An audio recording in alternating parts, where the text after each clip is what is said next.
এই ভিডিওটা ইম্পর্টেন্ট না, ভিডিওর ভয়েসটা বা কথাগুলো খুব ইম্পর্টেন্ট। তো শুনবে মন দিয়ে এবং দয়া করে বন্ধুদের কাছে শেয়ার করে দেবেন। আজকে মেয়েরা অসুরক্ষিত বা বিপদগ্রস্ত কাদের জন্য? আমাদের ছেলেদের জন্য।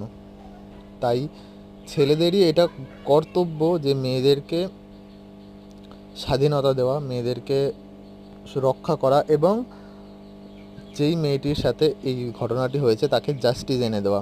আজকে মেয়েরা মোমবাতি নিয়ে বেরিয়েছে। ছেলেরাই ভাবুন সবাই যে যদি মেয়েরা অস্ত্র নিয়ে বেরোতে বাধ্য হয় তাহলে ছেলেদের অবস্থাটা কোথায় গিয়ে দাঁড়াবে।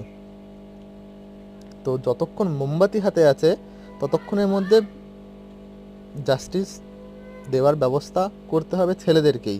মোমবাতির জায়গায় অস্ত্র চলে আসলে তখন কিন্তু ছেলেরাই বিপদগ্রস্ত হবে। তো শেয়ার করো।